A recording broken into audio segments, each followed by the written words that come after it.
সবাই কি দেখতে পাচ্ছ? স্লাইড দেখা যাচ্ছে? জি স্যার, দেখা যাচ্ছে স্যার।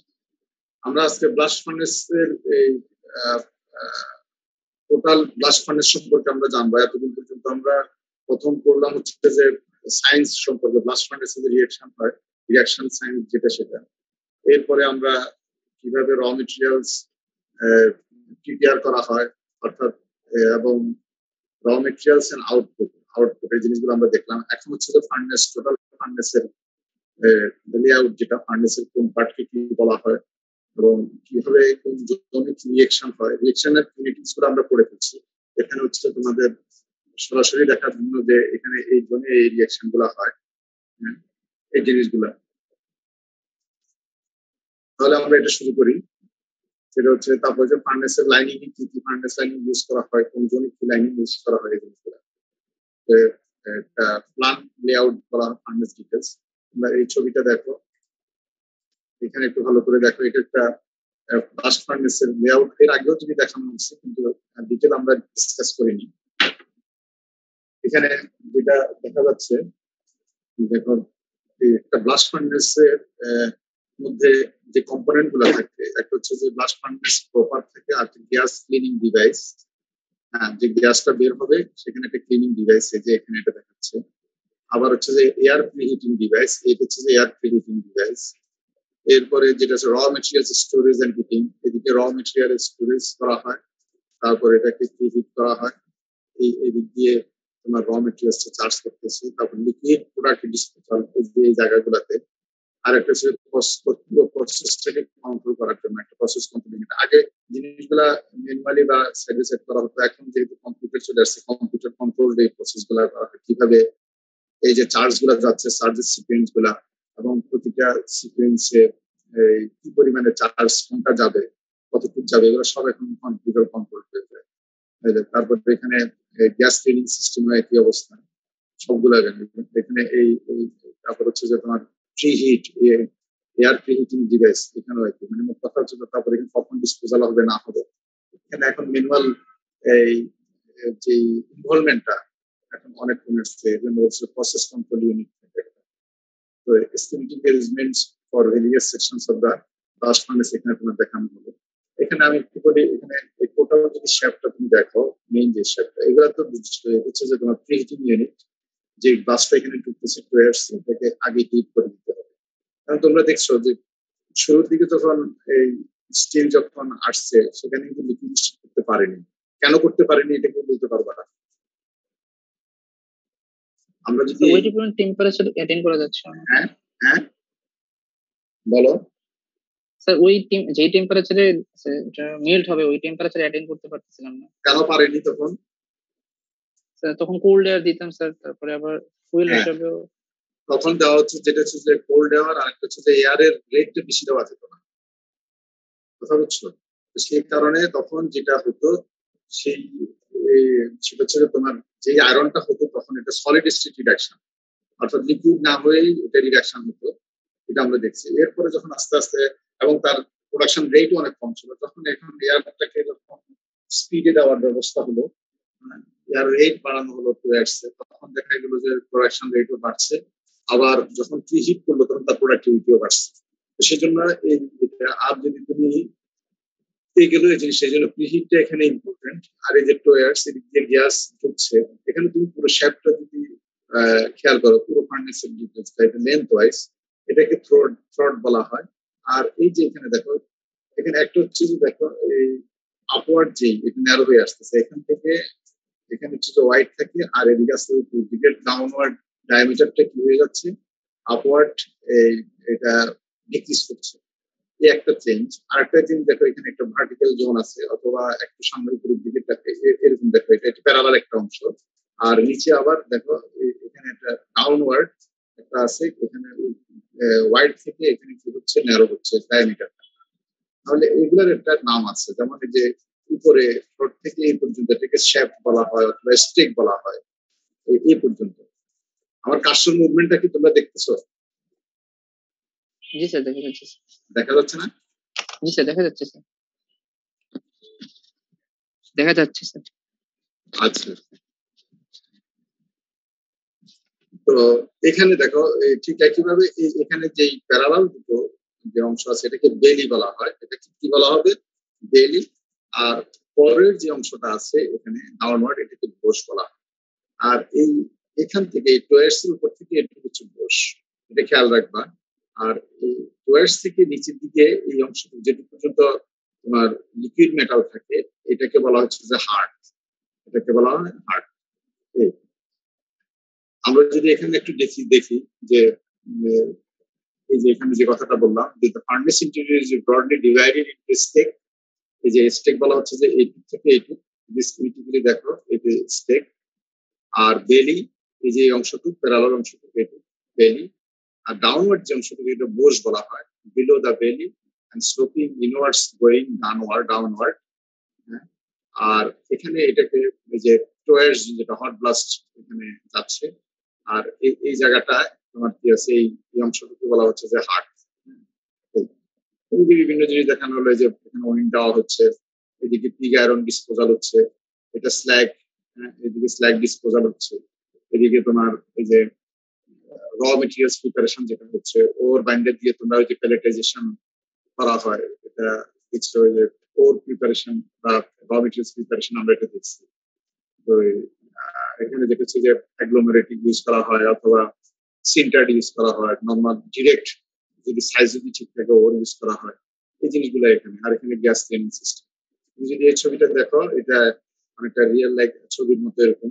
এই যে এখানে খেয়াল করো ওই যে এই জায়গাটা, এগুলো হচ্ছে টোয়ার্স, এগুলা টোয়ার্স, এই যে বোস বেলি, এটাকে অ্যাক্টিভ কারণ বলা, অ্যাক্টিভ কোক বলা হচ্ছে। অ্যাক্টিভ কোক মানে হচ্ছে যে এখানে তোমার বার্নিং হচ্ছে, কোকটা বার্নিং, গ্যাসিফিকেশন হচ্ছে, কোক বার্নিং এ কার্বন ডাইঅক্সাইড হচ্ছে, তারপর আবার আটবার কোকের সাথে রিঅ্যাকশন করে কার্বন মনোক্সাইড হচ্ছে। আর এখানে এটাকে কোহেসিভ জোন বলা হচ্ছে এই জায়গাটাতে। কোহেসিভ জোনটা মানে কি বুঝতে পারতেছো, এটা আমরা এর আগে বলেছিলাম যে যখন লাইন অ্যাড করো যে টেম্পারেচার, এই টেম্পারেচারে এই লাইনটা এটার সাথে মিশে না, স্ল্যাগ পড়াশোনা আমরা দেখছিলাম। কিন্তু আয়রন অক্সাইড এবং সিলিকন যখন থাকে তখন তারা মিলে সহজে এটা লিকুইড হয়ে যায়। তো সেই লিকুইড হয়ে যাওয়ার কারণে পুরো ওটাকে তখন কোহেসিভ করে ফেলে, অর্থাৎ একটু তোমার সিন্টেড মাসের মতো করে ফেলে। এই যে এই জায়গাটা, এই রেড জোনটা, এই কথাটা, এই জায়গাটা এটাকে কোহেসিভ জোন বলা হচ্ছে। হ্যাঁ, সিন্টেড অবস্থায়, কিন্তু এটা যখন ক্রস করে যায় তখন যেটা হচ্ছে যে এই স্ল্যাগ গুলা কি হয়ে যায়, ওই যে লাইনও ঢুকে যেতে থাকে আয়রন সিলিকেটের মধ্যে। তখন তোমরা এটা দেখছো এর আগে স্ল্যাগের রিয়েকশনে, তখন এটা স্ল্যাগটা লিকুইড হয়ে যায়, তারপর এখানে রিয়েকশন হতে থাকে। আর এখানে তুমি হোয়াইট আর এই ব্ল্যাক যে চার্জিংটা দেখতেছো সেটা হচ্ছে যে এখানে একটা লেয়ার হচ্ছে কোক, আর একটা লেয়ার হচ্ছে তোমার কোর এবং ফ্লাক্সিং মেটেরিয়াল। হ্যাঁ, এইভাবে লেয়ার বাই লেয়ার দেওয়া, এদিকে আস্তে আস্তে নামতে থাকে আর এখানে রিডাকশন হতে থাকে এক সময়। যে আরেকটা জায়গায় দেখো এখানে একটু এই এভাবে করে একটা জোন দেখা যাচ্ছে, এটা কি, এটাকে ডেডম্যান জোন বলা হয়। এটাকে ডেডম্যানটা কি, আমি যদি পরে স্লাইডে যাই এখানে আর একটু ক্লিয়ার হবে। এই যে এটাকে দেখো, এটাকে বলা হচ্ছে যে ডেডম্যান, এটাকে ডেডম্যান জোন বলা হয়। এটাকে ডেডম্যান জোন বলা কেন বলা হয়, এই যে তুমি যে অংশটা দেখতেছো এটা কি, কেউ কি বলতে পারবা এই অংশটা? সেটা এই যে এখানে এই জায়গাটা হচ্ছে তোমার, আসলে এটা হচ্ছে কোক। এটা কি, খুব হাই টেম্পারেচার কোক এখানে থাকতেছে এবং খুব স্ট্রেন। এই কোকটা নর্মালি এই জোনে এতটুকু, এই জোনের মধ্যে যে কোকটা আছে এই কোকটা কখনোই রিডাকশন হয়, এই পাশের গুলা হয়। কেন হয় না, তুমি যখন এয়ার ব্লাস্ট যখন তুমি দিচ্ছ এই অক্সিজেনটা এই পর্যন্ত আসে না, যতটুকু পর্যন্ত অক্সিজেন পাবে ততটুকু পর্যন্তই এটা বার্ন হতে থাকে। কন্টিনিউয়াসলি এদিক থেকে কোক আসতে থাকে, নামতে থাকে, ফাইনালি তোমার এই জোনটায় তোমার এই কোকটা থেকে থাকে, এই কোকটা তোমার বার্নিং হয়। বার্নিং হওয়ার কারণে একটা সুবিধা কি, একটা সুবিধা যেটা হচ্ছে যে উপরে যে চার্জ গুলা দিচ্ছ এই চার্জ গুলা কিন্তু এই কোকটাই তোমার ধরে রাখতেছে। প্লাস আবার এই পারমিয়াবিলিটি যেটা হলো, এই কোকটা হচ্ছে যথেষ্ট পোরাস হয়, যার ফলে এদিকে যে আয়রন হচ্ছে, লিকুইড আয়রন হচ্ছে, সেগুলো আস্তে আস্তে এর মাঝে দিয়ে আস্তে আস্তে ড্রপ বাই ড্রপ নিচে তোমার চলে আসতেছে, যে স্ল্যাগ হয়ে তোমার হাঁটতে চলে আসতেছে, অর্থাৎ লিকুইড মেটাল। এখানে আগেরটাই একটু বড় করে দেখানো হলো, এটা স্টেক তোমরা জানো, এটা হচ্ছে বেলি, এটা বোস, আর এটা হচ্ছে টয়ার্স। টয়ার্স এর নিচে যে তোমার মেটাল স্টোর হয় সেটাকে আমরা বলতেছি হচ্ছে যে এখানে একটা হার্ট, এখানে হচ্ছে এটা হার্ট। হার্টের মধ্যে দুটো লেয়ার, একটা হচ্ছে লিকুইড মেটালের জন্য আর একটা সিলিকন। আর এখানে বড় করে যে জিনিসটা এখানে দেখানো হবে cross section, circular cross section, এটা টয়ার্স। টয়ার্স কিন্তু একটা থাকে না, এই টয়ার্স এরকম অনেকগুলো টয়ার্স থাকে, চারিদিক থেকে কোনো থাকে। আর এটা যদি তুমি ভার্টিক্যালি তুমি যদি এটাকে ক্রস সেকশনটা আনো, ব্যাপারটা হচ্ছে যে এরকম যে বোস প্লেট, এই যে এরকম একটা জিনিস। এগুলা এগুলা সিম্পল না, যে এগুলাও এখানে এই ডিজাইনটাও ওইগুলা পার্টিকুলার একটা ডিজাইন করতে হয় অপটিমাম ব্লাস্ট এখানে দেওয়ার জন্য, এবং ব্লাস্ট ভিতরে ঢুকবে যে তার কতটুকু দিয়ে সে কাভার করবে, এগুলা এখানে যে নজল আছে ভিতরে, এই নজলের তোমার সাইজ শেপের উপর ডিপেন্ড করবে। আমরা এত ডিটেল আর করবো না। এখানে একটা টেবিল দেওয়া আছে, এই টেবিলটা তোমরা একটু মাথায় রাখার চেষ্টা করবে, একদম হুবহু মনে রাখার দরকার নেই, কিন্তু একটা রেশিওটা মাথায় থাকলে ভালো। যেমন এখানে একটা বলা হচ্ছে যে একটা ব্লাস্ট ফার্নেস যেটা 2000 টন পার ডে প্রডিউস করবে, তো এটা এবং তার ইনসাইড যে তোমার ইয়ে আছে ভলিউম, সে ভলিউম হচ্ছে 200 মিটার। এরকম একটা ফার্নেস তার ওই ডিমেনশন কি হবে, এটা টিপিক্যাল একটা ডিমেনশন এখানে দেওয়া হয়েছে। যেমন হার্ট ডায়া, হার্ট কোনটা, এই যে এটা হার্ট ডায়া বলছে যে 8 থেকে 9 মিটার। 8 থেকে 9 মিটার কতটুকু হবে, কত ফিট 8 থেকে 9 মিটার?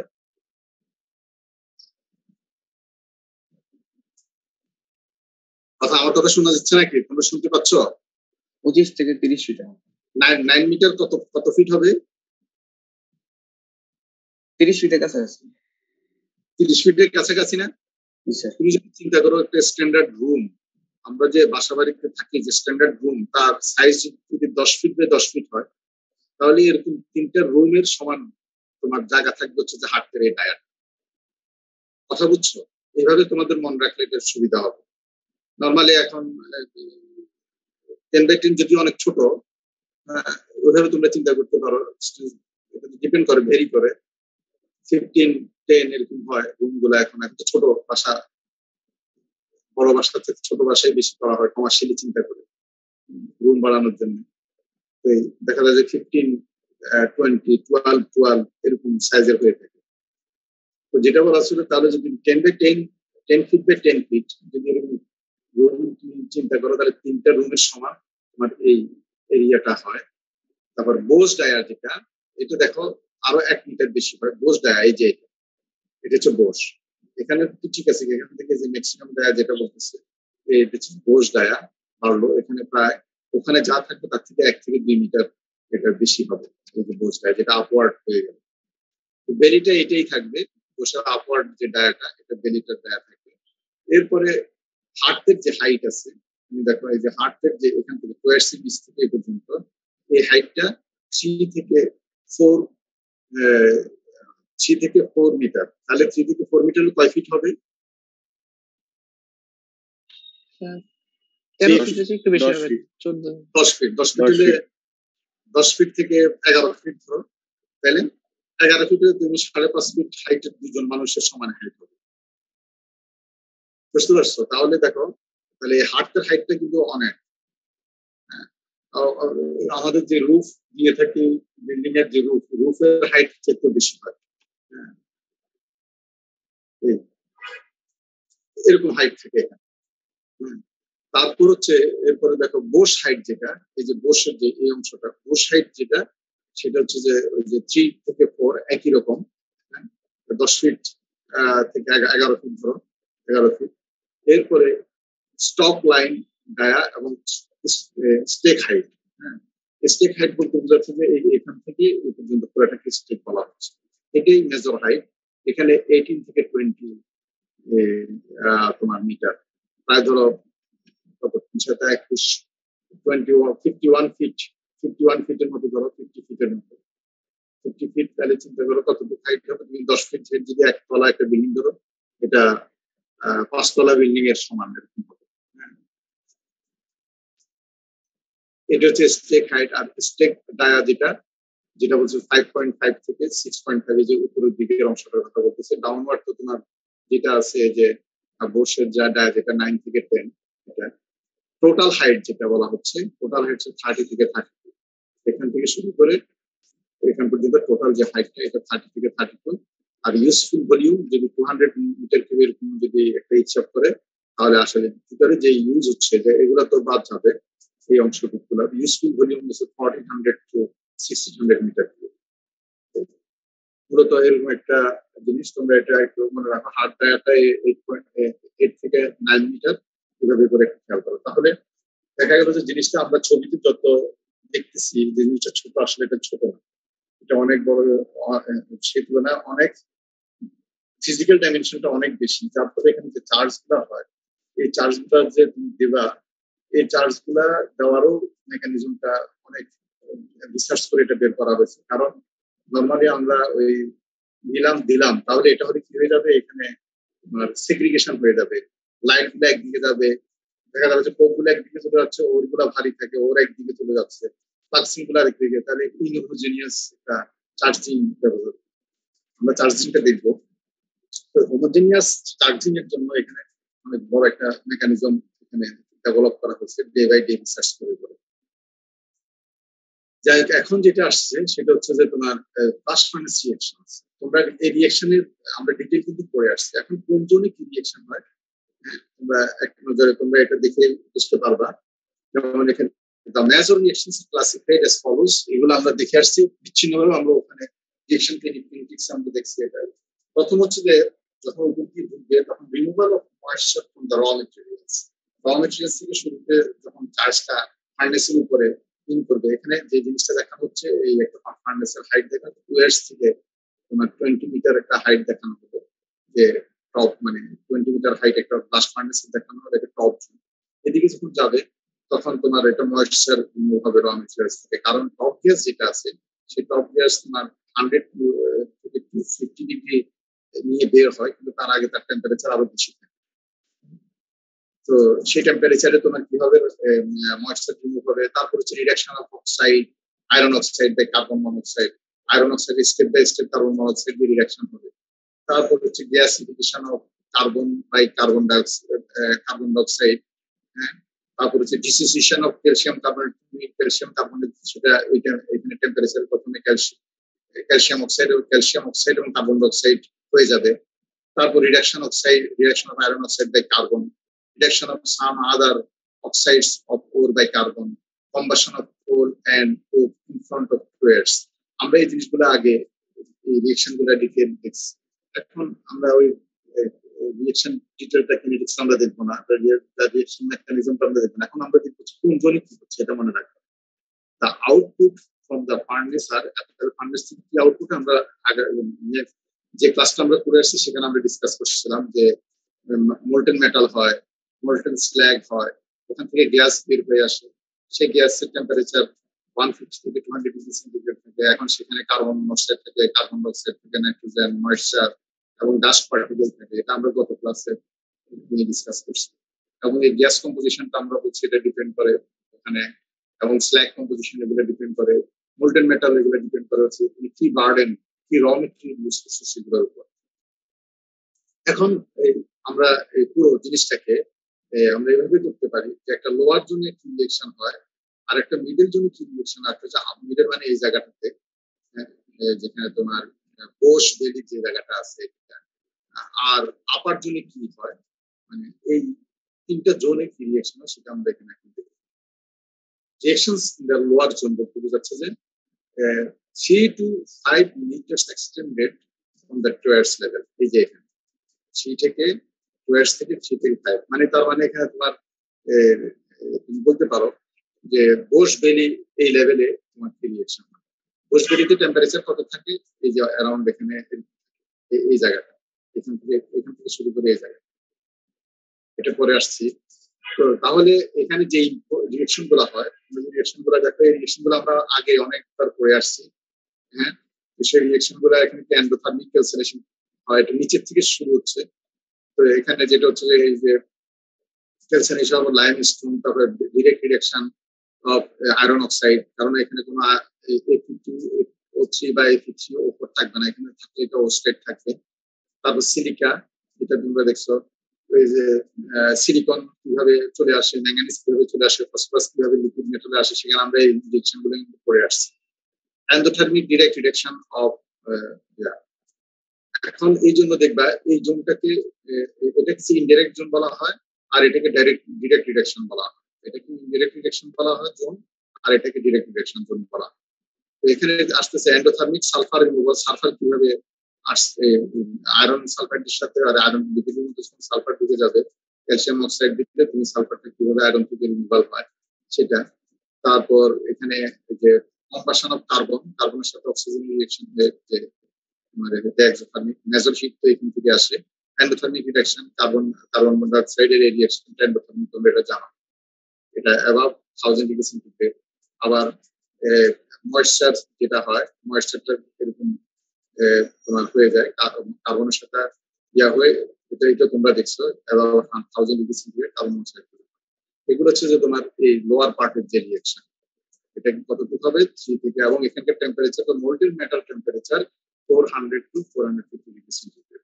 তাহলে ফাইনাল টেম্পারেচার অফ আয়রন হচ্ছে যে কত 1350 থেকে 1450 এবং স্ল্যাগ হচ্ছে এর থেকে কত 50 থেকে 100 ডিগ্রি স্ল্যাগের টেম্পারেচারটা বেশি থাকে।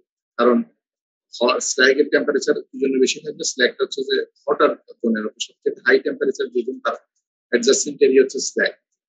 স্ল্যাগের পরে আয়রন, এর মাঝে টেম্পারেচার কিছু লুজ করে আয়রনের টেম্পারেচারটা 50 থেকে 100 ডিগ্রি।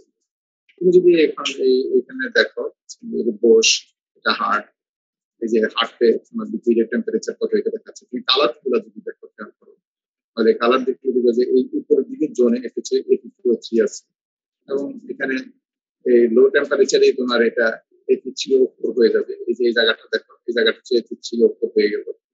এরপরে এই জায়গাটা দেখো, এই কালারটা এটা এফইও হলো, এফই হলো। এরপরে যেটা আসতেছে এই জায়গাটাতে এবার এফই হওয়া শুরু।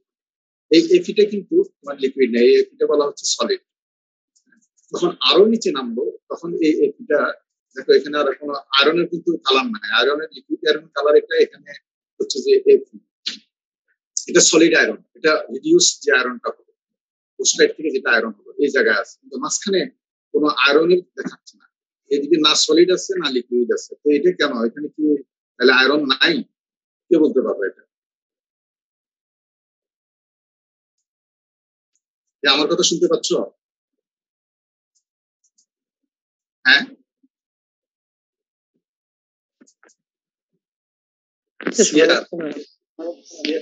তোমার কথা রেসপন্স না করলে আমি তো বুঝি না, আমি তো আসলে নেট থেকে আউট বুঝি না। স্যার এইটা কি ডেড ম্যানস জোন এর জন্য? স্যার এটা কি dead man's? Dead man zone তো পুরোটুক না, ডেড ম্যান জোন তো মাঝখানে এত জায়গায়, ডেড ম্যান জোন তো এখানে দেখো এই কালারটা নাই, তো কোনো আয়রনের এক্সিস্টেন্স দেখা যাচ্ছে না, কালার থেকে বোঝা যাচ্ছে না এখানে কোথায় যাবে আয়রন। এটা হচ্ছে সলিড, এই জায়গাটা উপরে সলিড, এটা হচ্ছে লিকুইড, মাঝখানে কিছুই নেই দেখাচ্ছে, তাহলে এটা কেন, এখানে তাহলে কোনো আয়রন থাকবে না? কে বলতে পারো? কোশ্চেনটা আরেকবার করা যাবে স্যার? হ্যাঁ বলো। কোশ্চেনটা আরেকবার বলা যাবে স্যার? হ্যাঁ,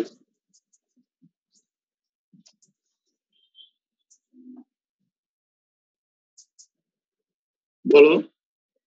এখানে তাহলে আয়রন নাই?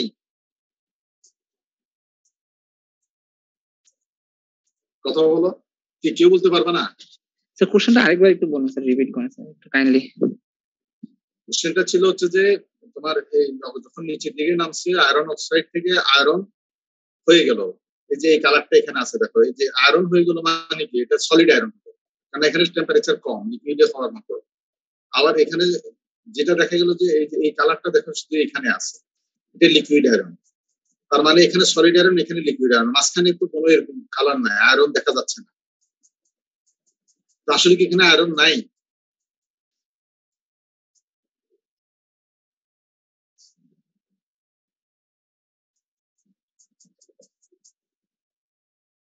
কি কেউ বলতে পারবে না?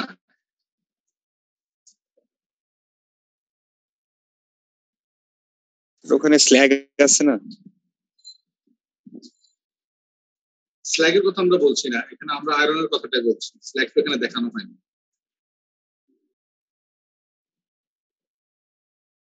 হ্যাঁ, এখানে আয়রন আছে, কিন্তু এখানে আয়রনটা এরকম একসাথে নাই। এখানে তো সলিড যখন হয়েছে ওর মধ্যে এখানে সলিড অবস্থা আছে, কিন্তু যখনই এই জোনটা ক্রস করতেছে, টেম্পারেচার রেস করতেছে, এই আয়রনটা লিকুইড হয়ে যাচ্ছে। আর লিকুইড আয়রন এখানে জমা হচ্ছে না, এখানে ড্রপ বাই ড্রপ এখানে থ্রু দ্য কোপ আস্তে আস্তে ট্রান্সফার হচ্ছে, সেজন্য এখানে তোমার দেখানো হয়নি। আমাদের ট্রাফিক জ্যামের মতো অবস্থা। ট্রাফিক জ্যাম কি এমনি নর্মালি রাস্তায় যদি গ্রিন দেখা যায়, তার মানে কি সেখানে গাড়ি নাই, আছে কিনা? গুগল ম্যাপে যে দেখো না যে তোমার ট্রাফিক দিলে দেখা যাচ্ছে কোথাও রেড কালার, কোথাও গ্রিন কালার। গ্রিন কালার মানে কি বোঝা যায়? সেখানে কোনো গাড়ি নেই নাকি? ফাঁকা একদম, গাড়ি আছে কিন্তু মানে জ্যাম জ্যাম নেই, জ্যাম জ্যাম নেই। আর যে জায়গায় রেড হয় সেখানে কি এখানে জ্যাম হয়ে আছে, অর্থাৎ দাঁড়িয়ে আছে, তাই না? সেখানে একই জিনিস। এখানে এই কালার এখানে এখানে ছিল সলিড, যখন হলো এগুলো একসাথে ছিল। এরপরে ড্রপ বাই ড্রপ যখন হচ্ছিল, এই জায়গাটা গ্রিন জোন হয়ে গেছে তোমার ট্রাফিক জোন। আবার এখানে যে আরেকটা সিগন্যাল পেয়েছে, এখানে আর ক্লিয়ার হতে পারতেছে না, জমা হচ্ছে, এই জন্য এখানে লিকুইড এরর, এই জন্য এখানে দেখেন। যাই হোক, এখানে এটা এই দেখানো হচ্ছে যে এটার দেখানোর অর্থ হচ্ছে যে এখানে কোন জোনে কত টেম্পারেচার একটা ধারণা, আর কিভাবে তোমার আয়রন অক্সাইডটা রিডাকশন হচ্ছে। এখন আমরা চলে আসি মিডল জোন, যেটা বলা হচ্ছে টেম্পারেচারস অফ দ্য সলিডস, এন্ড যেটা হচ্ছে যে ওই যে ভ্যালি উপরে যেটা হচ্ছে বড় জোন যেটা বলা হয়, the temperature of the solids and gas are near identical, হ্যাঁ, কত 800,000 ডিগ্রি সেন্টিগ্রেড, যেটা আমরা বললাম known as isothermal or thermal reserve zone. Most of the state indirect reaction occurs. এই যে এখানে যে কথাটা আমরা এখন মাত্র ডিসকাস করে আসলাম, যে এখানে স্টেট থেকে এখানে another reactions occurs in the middle zone known as the water gas shift reaction. এই যে কার্বন মনোক্সাইড ওয়াটারের সাথে রিঅ্যাকশন করে, এটাকে ওয়াটার গ্যাস বলা হয়। কার্বন ডাইঅক্সাইড প্লাস এই হাইড্রোজেন তৈরি করে, এবং বলা হচ্ছে যে এই জোনটা, যে জোনটা মিডল রিঅ্যাকশন জোন, এটা বলা হচ্ছে 50 থেকে 60% অফ দ্য ফার্নেসের ভলিউম অকুপাই করে। অর্থাৎ মোস্ট অফ দ্য এই মিডল জোনে যে রিঅ্যাকশনটা হয়, এই জোনটা হচ্ছে সবচেয়ে বেশি তোমার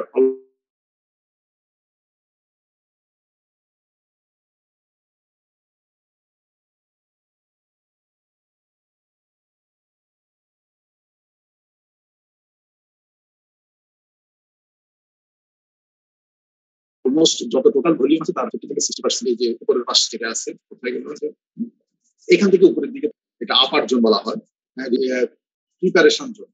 অর্থাৎ এখানে উপর থেকে যে চার্জ গুলো আসতেছে, সেখানে যেহেতু হাই টেম্পারেচারে গ্যাসটা যাচ্ছে, এখানে হিটিং হয় এবং টেম্পারেচার ফলস ফ্রম এই জায়গাটার মধ্যে, মানে শুরু হয় 800,000 থেকে, এরপরে যখন এটা বের হয়ে যায় একদম উপরের দিকে, টপের দিকে যায় জোনটা, একদম টপ জোনটা, সেখানে 100 থেকে 250 ডিগ্রি সেন্টিগ্রেড। এটা আমরা দেখছি যে গ্যাসটা বের হচ্ছে, তার টেম্পারেচারটা এরকম, সেখান থেকে এটা ইন্ডিকেট করা যায়। এখানে কি রিঅ্যাকশন করতে পারে?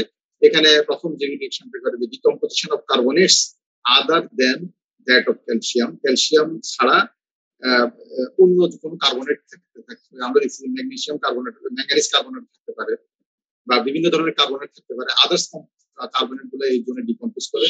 তারপর vaporization of moisture and hydrated water in the of the বার্ডেনের মধ্যে যদি তোমার কোনো অ্যাবজর্ব ময়েশ্চার থাকে অথবা কোনো ওয়াটার থাকে, সেটা তোমার কিভাবে ভেপারাইজেশন হবে। এরপরে কার্বন ডিপোজিশন, এই যে হয়, কার্বন ডিপোজিশন কেন হয় এখানে এটা বলো, এটা তোমরা এটা কেন হবে কার্বন ডিপোজিশন এই জন্য, তাড়াতাড়ি বলো। বর্ডওয়ার্ড রিঅ্যাকশনের কারণে। বর্ডওয়ার্ড রিঅ্যাকশনে তোমরা দেখছো টেম্পারেচার যখন 1000 ডিগ্রি সেন্টিগ্রেডের নিচে চলে যায় 1 অ্যাটমসফিয়ার প্রেসারে, তখন এই কার্বন মনোক্সাইড ব্রেক করে কার্বন ডাইঅক্সাইড এবং কার্বন ডিভিশন হয়। Partial or complete reduction of hematite and magnetite to their lower oxide.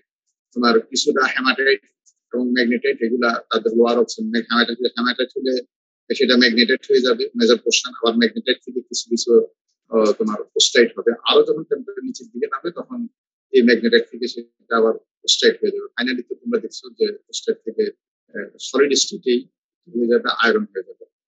It takes about, এটা খেয়াল করো, 6 to 8 hours for the burden to descend from the top to the tower level. বলা হচ্ছে যে তুমি যখন এই বলা হচ্ছে শুরু থেকে, আমি যদি এখানে যাই, এইখান থেকে শুরু করে টয়ার্স লেভেল পর্যন্ত আসতে একটা চার্জ দিচ্ছে, যে চার্জটা এখানে আসতে 8 থেকে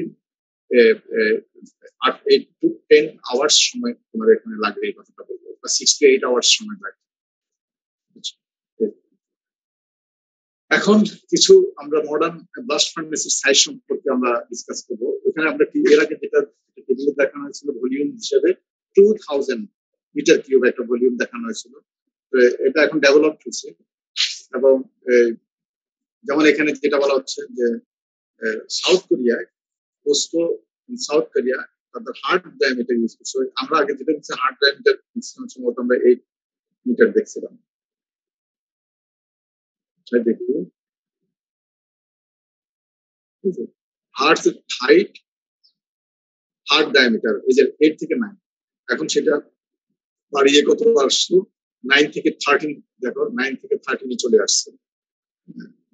তো বলা হচ্ছে যে সারা ওয়ার্ল্ডে এখন 700 ব্লাস্ট ফার্নেস অপারেশনে আছে এবং সেগুলোর যদি টোটাল তুমি যদি একটা প্রোডাকশন রেট যদি হিসাব করো পার ফার্নেসে 668,000 টনস পার ফার্নেস হয় এবং পার ডেতে যদি পার ফার্নেস পার ডে কত করে সেটা বলা হচ্ছে যে 1830 টনস পার ডে প্রডিউস করে এভারেজ।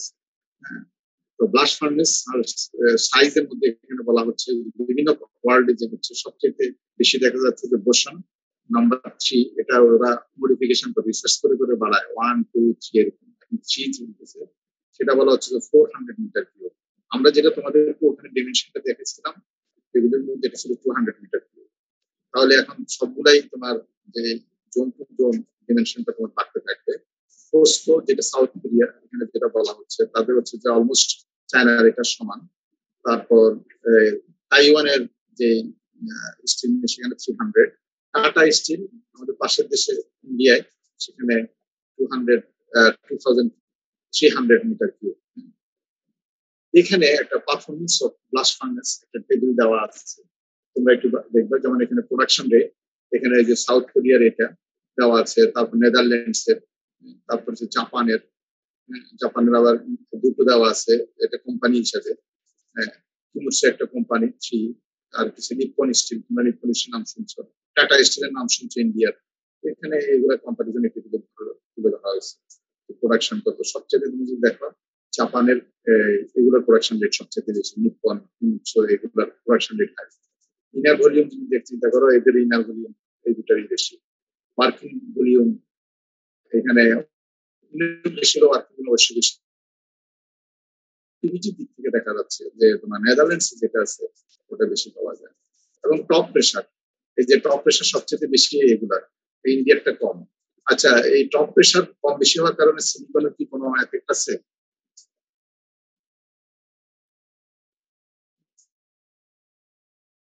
বেশি হলে কোনো অ্যাডভান্টেজ পাওয়া যায়? আমার কথা শুনতে পাচ্ছ?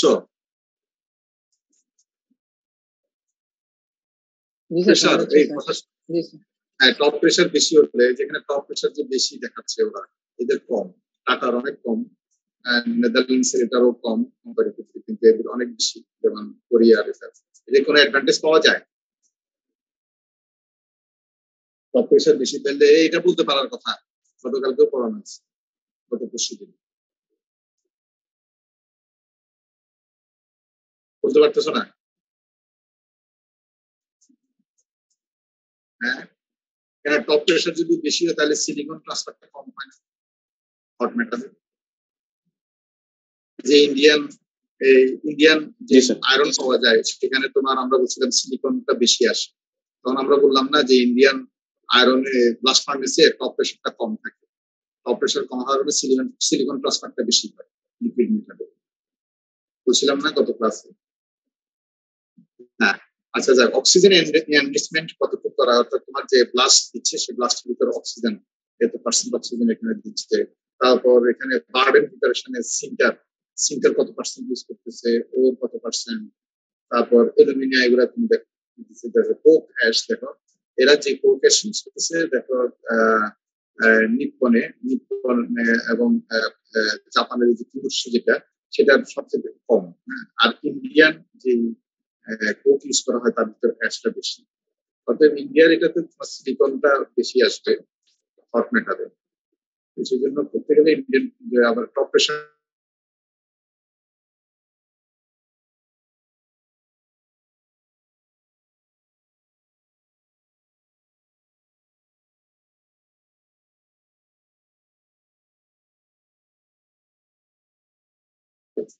এখানে স্ল্যাগটা কম আসছে। এইগুলো আর ব্লাস্ট ফার্নেস ব্লাস্ট টেম্পারেচার যে ব্লাস্টটা ইনসাইডে তুমি দিচ্ছ অর্থাৎ টুয়ার্ডসে ঢুকাচ্ছ, দেখো ব্লাস্ট টেম্পারেচার অনেক হাই, 1200, 1162, তারপরে এটা এই যে অনেক অনেক হাই, সবগুলাই অলমোস্ট থাউজেন্ডস এর উপরে, প্রায় 1100 কাছাকাছি, 1100 অ্যাবাভ। আগে কিন্তু এত দেওয়া যেত না, শুরুর দিকে একদম স্টিলের শুরুর দিকে তোমরা দেখতে পারো। এরপরে এই গেল হচ্ছে যে মোটামুটি আমরা একটা ব্লাস্ট ফার্নেস সম্পর্কে জানতে পারলাম, তার বিভিন্ন জোন সম্পর্কে জানলাম, রিঅ্যাকশন হতে পারে সেটা জানলাম। আরেকটা হচ্ছে যেটা জানলাম যে কম্পারেটিভ একটা ডেটা দিয়ে আমরা প্রোডাক্টিভিটি দেখলাম। এখন লাইনিংটা, রিফ্লেক্টরি লাইনিং এর উপর একটা ব্লাস্ট ফার্নেসের লাইফ ডিপেন্ড করবে। আগে যেটা 1960 পর্যন্ত 4 থেকে 6 বছর একটা ব্লাস্ট ফার্নেস করতে পারতো, এখন রিসার্চের ফলে ভালো রিফ্লেক্টরি লাইন চলে আসছে, এখন 15 থেকে 20 বছর পর্যন্ত তোমার একটা রিফ্লেক্টরি লাইনিং এর লাইফ থাকে, যার ফলে তুমি একটা ব্লাস্ট ফার্নেস যখন করো 15 থেকে কন্টিনিউয়াসলি 20 বছর পর্যন্ত তুমি এটাকে রান করাতে পারো। তো এখন এই রিফ্লেক্টরি লাইনিং এর যে তোমার ফেলিউর গুলো হয় কি জন্য হয়? কার্বন মনোক্সাইড অ্যাটাক হয়, action of alkali and other vapour, high temperature, abrasion by moving solid charge. তোমার যে সলিড সার্জ গুলো আছে সেটা ফার্নেস ওয়ালের কাছ দিয়ে যখন নিচের দিকে নামতে থাকে, ওটা যদি খুব কমপ্যাক্ট অবস্থায় থাকে থাকে তখন এটা ওয়ার হতে থাকে, ইরোশন হতে থাকে, তখন এটা হাই টেম্পারেচারে তোমার attack by molten slag and metal. তোমার এই হাই টেম্পারেচারে রিফ্লেক্টরি টেম্পারেচারও যদি হাই থাকে এবং স্ল্যাগের টেম্পারেচার তো সেটা একটু লিকুইডই থাকবে, এগুলো যদি সরাসরি তোমার রিফ্লেক্টরির কন্ট্যাক্টে আসে তখন দেখা যায় যে হাই টেম্পারেচারে তখন এখানে কেমিক্যাল রিঅ্যাকশন হওয়া শুরু হয়, হয়ে আস্তে আস্তে ওয়ার হতে থাকে। তারপর আবার এটা ডিপেন্ড করবে ফার্নেস ডিজাইন এবং অপারেশনের উপরও। ফার্নেস আমরা দেখবো অপারেশনটা বিভিন্ন ইরেগুলারিটিস থেকে, এগুলো যদি প্রপারলি না হয় তখন তোমার লাইনিংটা তাড়াতাড়ি ফেল করে যায়। কি কি রিফ্লেক্টরিজ ব্লাস্ট ফার্নেস ইউজ করা হয়? ব্লাস্ট ফার্নেসে যেহেতু তোমরা দেখছো যে ব্লাস্ট ফার্নেসে এক একটা জোনে এক একটা হাইট, টপ টু বটম, টপে সবচেয়ে টপ জোনটায় টেম্পারেচার কম থাকে, মিডল জোনে বেশি থাকে, বোস টুয়ার্ডস এর উপরে সবচেয়ে বেশি থাকে, হ্যাঁ, এরপরে টুয়ার্ডস এর নিচে যে আবার টেম্পারেচার কমতে থাকে। অতএব এখানে আবার উপরের দিকে সলিড থাকে, কিন্তু বোস এর নিচে টুয়ার্ডস এর উপরে তখন লিকুইড ম্যাটার আস্তে আস্তে ড্রপ হয়ে যে ড্রপ হতে থাকে। তারপর হচ্ছে যে স্ল্যাগ গুলো লিকুইড হয়ে যায়, কিন্তু টুয়ার্ডস এর নিচে যখন এটা চলে যায় তখন হাঁটতে সেখানে লিকুইড মেটাল পুরোটাই লিকুইড অবস্থায় তোমার রিফ্লেক্টরি কন্ট্যাক্টে আসে এবং স্ল্যাগটাও লিকুইড অবস্থায় রিফ্লেক্টরি কন্ট্যাক্টে আসে। তাহলে একটা হচ্ছে যে মেটালের লিকুইড মেটালের কন্ট্যাক্টে আসা এবং টেম্পারেচার, এই দুটোর উপর ডিপেন্ড করে ব্লাস্ট ফার্নেসে বিভিন্ন জনে বিভিন্ন ধরনের রিফ্লেক্টর ইউজ করা হয়। যেমন আপার স্টিকে এখানে বলা হচ্ছে ordinary fire clay bricks containing 40 থেকে 45% অ্যালুমিনা। যে আপার স্টিকে তোমার সেখানে টেম্পারেচার কম থাকে, 40 থেকে 45% অ্যালুমিনা ব্রিক ফায়ার ক্লে তুমি ইউজ করতে পারো। আর লোয়ার স্টিকে যেটা বেলি এন্ড বোশ, সেখানে হাই টেম্পারেচার থাকে, সেখানে high duty fire clay bricks containing about 60% alumina. তাহলে এটা হচ্ছে যে যেটা নো ফায়ার রেজিস্ট্যান্স বা এই ব্রিক ইউজ করা হয়। আর বোশ রিজিয়ন এখানে হাইস্ট, এখানে বলা হচ্ছে সিলিকা কার্বাইড, এটা এক্সপেন্সিভ এবং এটা আরো হাই টেম্পারেচারে সাস্টেন করতে পারে এটা। আর যেখানে তোমার এই লিকুইড মেটাল এবং স্ল্যাগ, মেটাল এবং স্ল্যাগ লিকুইড অবস্থায় কন্ট্যাক্টে যাবে সেটা হচ্ছে তোমার কার্বন রিফ্লেক্টর ইউজ করা হয়। কার্বন মানে কি? আসলে কার্বনটাকে কি করা হয়? সিন্টার করা হয়। কার্বনটাকে যদি সিন্টার করা হয় এটাও একটা রিফ্লেক্টরের মতো হয়ে যায়, সিন্টার, তখন এটা হার্ড হয়ে যায়, সলিড ডেন্স হার্ড হয়ে যায়।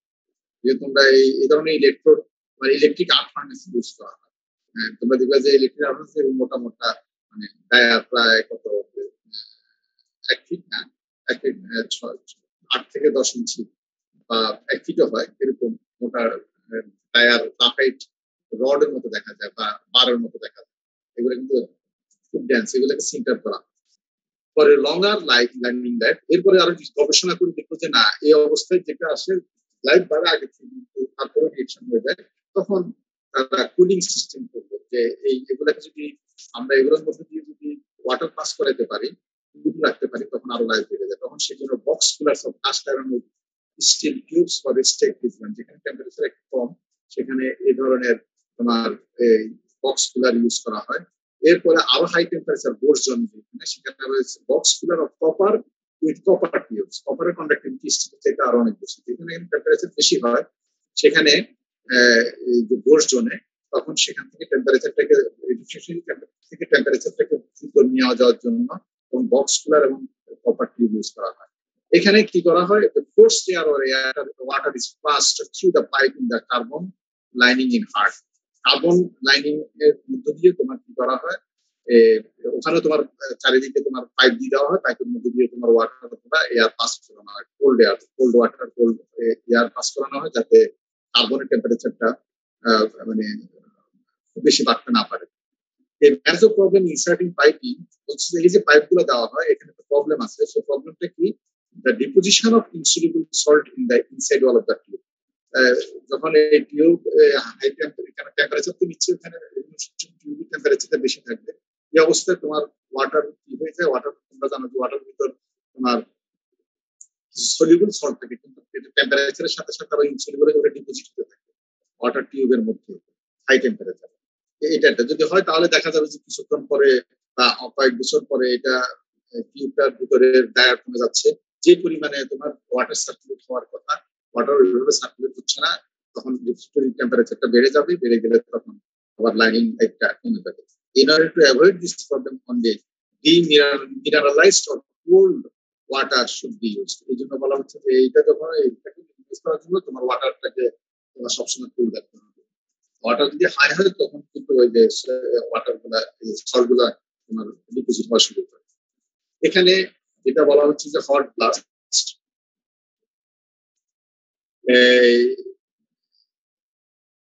Modern hot blast stoves. Hot blast stoves মানে কি, তোমার যে ইয়াটা আসছে কি বলবো এটাকে, ব্লাস্ট ফার্নেসের যে গ্যাসটা আসছে সেই গ্যাসটাকে তোমার এখানে এই চেম্বারটার মধ্যে এটা বার্নিং করা হয়। সেখানে বার্নিং এর মধ্যে কি আছে, কার্বন মনোক্সাইড। এমনি টেম্পারেচার 150 থেকে 200 ডিগ্রি সেন্টিগ্রেড টেম্পারেচার নিয়ে আসতেছে, কার্বন মনোক্সাইডকে বার্ন করলে এখানে টেম্পারেচার আসবে। টেম্পারেচার যখন আসবে এই টেম্পারেচারটা, এই হাই টেম্পারেচার ব্লাস্টটা তখন এই দিক দিয়ে যাবে, তখন এই রিফ্রিজারেটরটাকে যখন সে গরম করতে থাকবে, এটা ওয়ার্ম হতে থাকবে, হিট হতে হতে এটা 1200 পর্যন্ত চলে যায়, 1300 পর্যন্ত চলে যায়। যখন এরকম আসবে তখন এটাকে স্টপ করে দেওয়া হয়। স্টপ করে দিয়ে তখন এই দিক দিয়ে তুমি যে এয়ারটা ফার্নেসে যাবে সেই এয়ারটাকে পাস করা হবে। কম্বাসন অফ, এখন এটা পাস করবে, এইভাবে পাস করে তখন এই যখন যাবে তখন এখানে যেহেতু 1200-1300 ডিগ্রি সেন্টিগ্রেড টেম্পারেচার এখানে রিফ্রিজারেটর দিকে, হ্যাঁ এই যে এইভাবে রিফ্রিজারেটর দিকে, এটা হচ্ছে কম্বাসন, তো রিফ্রিজারেটর এই দিক দিয়ে এসে এটা এদিক দিয়ে আসছে কম্বাসন। এটাকে যখন হিট হয়ে গেল, এখন এয়ার যখন বাইরে থেকে তুমি এদিক দিয়ে পাস করাবে এই টেম্পারেচারটা নিয়ে যাবে, নিয়ে তখন ব্লাস্ট ফার্নেসের ভিতরে পাস করা হয়। এই জন্য এরগুলো দুটো থাকে, দুটো বা তিনটে থাকে। একটা হচ্ছে যে হিটিং হতে থাকে, একটা হিট হয়ে গেলে যখন দিতে যাবে আরেকটা ইঞ্জিনটাও আরেকটা কুল হয়ে গেল, সেটা আবার হিট হতে থাকে, অল্টারনেট করা থাকে। এটা হচ্ছে চার্জিং, এটা আমরা নেক্সট ক্লাসে দেখব। এখানে কি এটা দেখা যায়, এই যে এখানে তুমি দেখো জিনিস এখানে প্রথম ক্লিন করা হয়, প্রথম এখানে ডাস্ট পার্টিকেল থাকে, কার্বন থাকে, এখানে করা হয়, ক্লিন ইয়াটাকে এখানে পাঠানো হয়, এই যে এখানে এখানে পাঠাচ্ছে, পাঠাইয়া তখন ব্লাস্ট ফার্নেস গ্যাস এখানে বার্নিং করা হয়, কম্বাসন করা হয়। কম্বাসন করলে টেম্পারেচার অনেক বেড়ে যায়। এটা যখন এই ব্রিকের মধ্যে দিয়ে আসে, এই ব্রিক তখন ব্রিকের মধ্যে দিয়ে ব্লাস্ট ফার্নেস যখন গ্যাসটা আসে তখন এটাকে তোমার কুল করে ফেলে। ব্লাস্ট ফার্নেস এদিকে আস্তে আস্তে টেম্পারেচারটা দিয়ে এসে তখন এটা বাইরে পাঠিয়ে দেওয়া হয়, এর মাঝে এটা গরম হয়ে যায়, হিট হয়ে যায়। আর এখানে কি করা হয়, এটা অলরেডি হিটেড ছিল, যখন এটা হিট হচ্ছে তখন অলরেডি হিটেড যেটা আছে সেটার মধ্যে দিয়ে তোমার ব্লাস্ট পাস করা হয়, এখানে হট ব্লাস্টটা তোমার ফার্নেসের মধ্যে চলে যাচ্ছে। এটা যখন ঠান্ডা হয়ে গেল তখন এটা তো ইমিডিয়েটলি এটা গরম হয়ে গেল, হট হয়ে গেল। হট হয়ে গেলে তখন এটাকে তখন আবার গরম করতে থাকবে, ফার্নেস ব্লাস্টটা তখন এটা দিয়ে তখন আবার একটু আসছে, এটা কন্টিনিউয়াস হতে থাকে, এখানে অটো এটা হতে থাকে। এইভাবে করে এই জিনিসটা আসলে এটাকে হট স্টোভ বলা হয়, প্রিহিট করার জন্য। আচ্ছা স্যার, একটা 10। ঠিক আছে, তাহলে আমরা আজকে এখানে শেষ করি। আমাদের কি 11টা ক্লাস আছে? 10টায়? জি স্যার, 10টা ক্লাস আছে। আচ্ছা ঠিক আছে, তাহলে আমরা এখানে শেষ করি। স্যার একটা সিটি নেয়ার কথা ছিল স্যার আমাদের নেক্সট উইকে। যেটি তোমাদের ইয়াকে ওই যে সিআরকে জানাবা 8টায় হতে স্যার হবে। রবিবার 8টায় নেওয়া যাবে স্যার? রবিবার 8টা। তোমাদের সাথে ক্লাস কয়টায়? স্যার আমাদের সাথে আপনি তো 8টায় সিটি নিতে চাইছিলেন স্যার 8 উইকে। 10টায় ক্লাস, হ্যাঁ নেওয়া যায়, রবিবার নেওয়া যায়। ঠিক আছে, এটা তোমরা ফাইনাল করে আবার জানাবা আমাকে। সিআরকে জানাবা, ঠিক আছে? ঠিক আছে, ক্লাস শেষ করি।